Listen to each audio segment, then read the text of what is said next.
अब आगे आचार्य दान, लाभ, अंतराय, भोग, उपभोग, वीर स्वरूप अंतराय कर्म के भेदों को बतलाते हैं। Page number 308, paragraph number 758। अष्टम्यः कर्म प्रकृति उत्तर प्रकृति निर्देशनार्थम आह।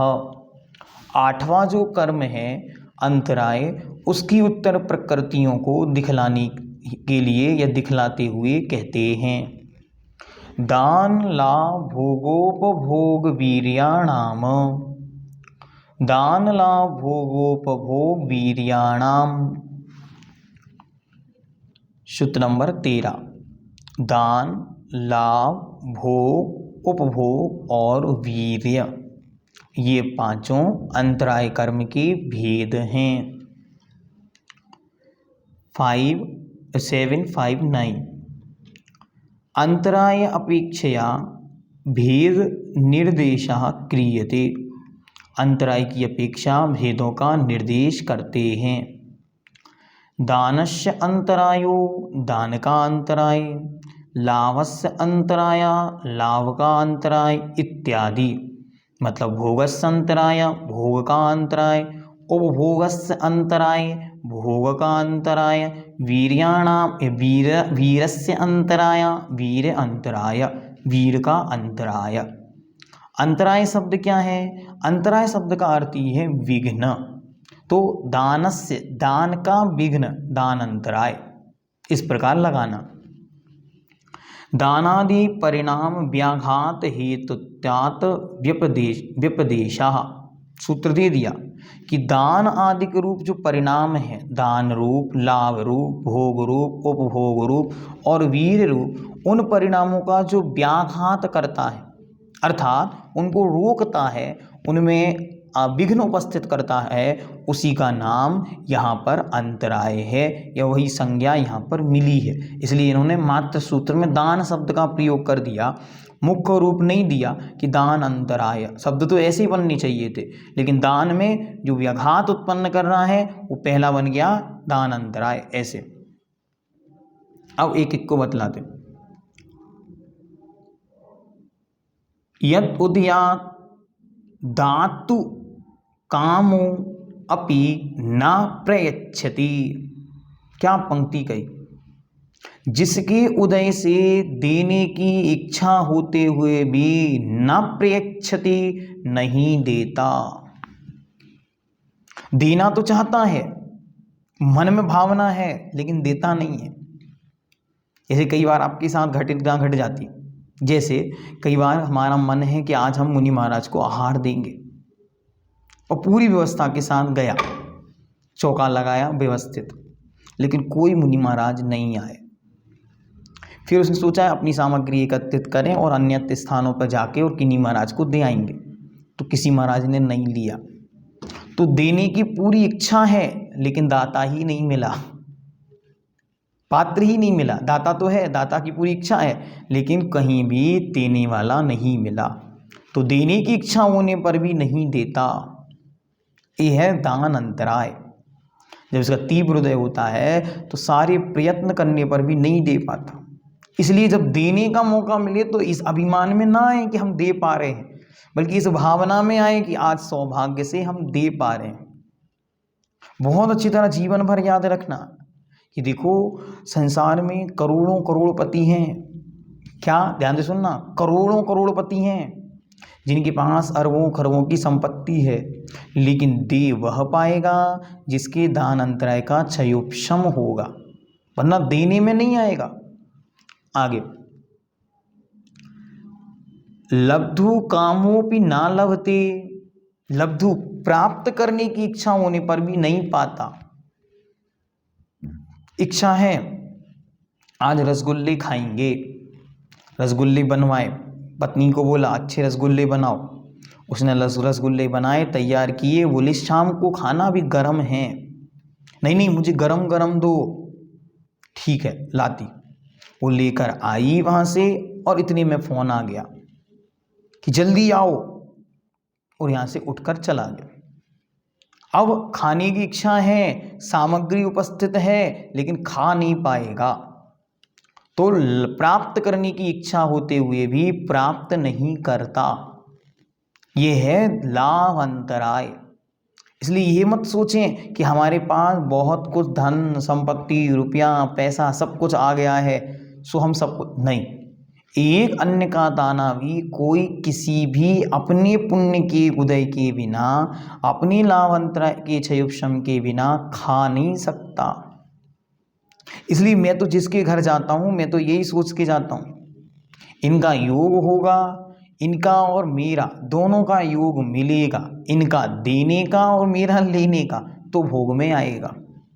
वरना आपने हमको एक लिफाफा दिया और उस लिफाफे को हमने एक किताब के अंदर रखा और यूं रख दिया, दूसरा व्यक्ति आया उसने 4 किताबें और रखी, वो मिक्स हो गया और किसी ने उठा के उसे कार्टून में डाल दिया, गया कहाँ गया नहीं पता। ये क्या होता? लाभ अंतराय का क्षयोपशम नहीं होना। मिला लेकिन उपयोग में नहीं आएगा।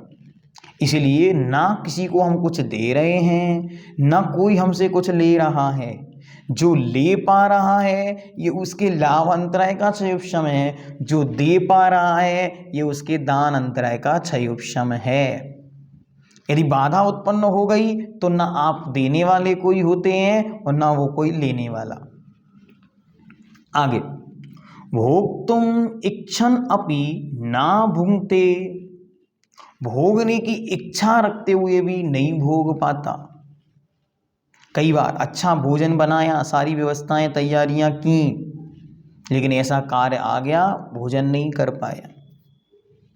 वस्त्र आदि अच्छी तरह बनवाए वो उपभोग में आएंगे यद्यपि, लेकिन भोग में कितनी भी भोग की सामग्री दी जाए भोग नहीं सकता। घर है, मकान है, कपड़ा, टीवी आदि सारी चीज़ें आप किसी को दिला सकते हैं, भोगने में आए कंपलसरी नहीं। इसलिए मैंने किसी को कुछ दिया ऐसा भाव नहीं करना, उसका था पुण्य का वो ले गया। उपभोग जो एक बार भोगने में आए और उपभोग जो बार बार भोगने में आए। ठीक। अब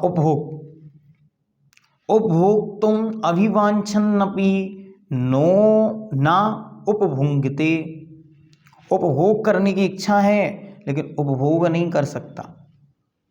भोजन सामग्री है, वस्त्र हैं, माला है, मुकुट है, सौंदर्य है, आभूषण है, इन सब सामग्रियों को सब रखा हुआ है। कोई स्त्री है ये सारी की सारी चीज़ें बहुत अच्छी तरह संभाल कर साज करके रख ली, बहुत सारा श्रृंगार का सामग्री है आदि, लेकिन पति का वियोग हो गया। अब द्रव्य तो है लेकिन पहन नहीं सकती, या पहने तो किसके लिए पहने, उपयोगिता समाप्त हो गई। इस प्रकार के हर कर्म का बहुत बड़ा संयोग है। वस्तु का होना अलग बात और वस्तु भोगने में आ जाए अलग बात। भोजन के लिए 10 चीज़ें 25 चीज़ें रख दी और पेट में दर्द हो गया, अब क्या करेगा? खाना क्या पड़ेगा? खाएगा थोड़ा बहुत। अरे इतनी चीज़ें बनी थी आप कुछ तो खा लेते। नहीं, कोई भी जीव खा नहीं सकता। आगे कहते हैं वीर्य। वीर अंतराय क्या है? उत्साहितु कामोपि न उत्सहते ते एते पंच अंतरायस्य भेदा। उत्साहित होते हुए भी, उमंग से युक्त होते हुए भी, करने की इच्छा होते हुए भी उत्साहित नहीं होता। कई बार बहुत पढ़ाई करता, अत्यंत पढ़ाई करता, लेकिन सफल नहीं होता। युद्ध करने की पूरी भावना, लड़ने जाता लेकिन लड़ नहीं पाता, शक्ति का अभाव हो जाता। आप लोग कहते हैं ना लिखते सब खत्म हो गया, कहाँ चला गया? तो ज्ञानावरण तो है ही, वीर अंतराय भी है। लिखते चक्कर आने लगे, पढ़ते पढ़ते समझ से बाहर हो गया, चक्कर आने लगी, सिर घूमने लगा, आंखें चकराने लगी, आंखों की ज्योति कमजोर हो गई, ईशा वीर अंतराय है। उपवास करने बैठा, एक उपवास किया, दूसरे उपवास में थक गया, 3 उपवास किए, 5 उपवास का संकल्प लिया था, 2 खाली हो गए। ये सब वीर अंतराय का क्षयोपशम। इसीलिए कोई किसी को कुछ देता नहीं, कोई किसी से कुछ लेता नहीं। जिसके पुण्य का है उसे भोगने में आता है, और जिसका संयोग निमित्त नहीं है उसको कुछ भी भोगने में नहीं आता। इनको पढ़ने के बाद अपनी जीवन में उथल पुथल मचनी कम हो जाती है। मैंने जब से पढ़ा मुझे तो बहुत शांति है। आप अपनी अपनी विचार कर लें। आपके पास सोने के आभूषण, चांदी सब कुछ हो, पहनने में कब आएगी? जब उपभोग अंतराय का क्षयोपशम होगा। वरना सारा का सारा धन, रुपया, पैसा, संपत्ति सब रखी रहेगी, भोग नहीं पाएगा। इतनी बड़े बड़े महल बनाए, किस लिए बनाए? आज आप उदयपुर जाओ, जयपुर, आमेर जाओ, अजमेर जाओ, अन्य स्थानों पर जाओ, बड़े बड़े महल राजाओं ने ताने। रहता कौन उनमें? चंगादर। क्यों? ऐसा क्यों भैया? चंगादरों के लिए बनवाई थी क्या? हाँ, चंगादरों के पुण्य से बनी थी, तो चंगादर रहते हैं। उन वंशजों का उनका पुण्य नहीं था, उनके लाभ अंतराय का, उनके भोग अंतराय का क्षयोपशम ही नहीं था, इसलिए उनके भोगने में कुछ नहीं आया। इसलिए आप बिल्कुल विकल्प नहीं करें कि हमें 7 पीढ़ी का जोड़ना है कि 15 पीढ़ी का जोड़ना। बस ये विचार रखें, यदि एक निवाले का, आपने पंक्ति सुनी होगी, दानी दानी पर लिखा है खाने वाले का नाम। इसका अर्थ ही यही है कि एक एक दाना जो शरीर में जा रहा है वह हमारे स्वयं के लाभ अंतराय के क्षयोपशम में, भोग अंतराय के क्षयोपशम में, उपभोग अंतराय के क्षयोपशम में जा रहा है। और वो शक्ति में लगेगा कब? शरीर में, जब वीर अंतराय का क्षयोपशम होगा। वरना मल द्वार से उल्टी भ्रमण आदि के माध्यम से बाहर हो जाएगा।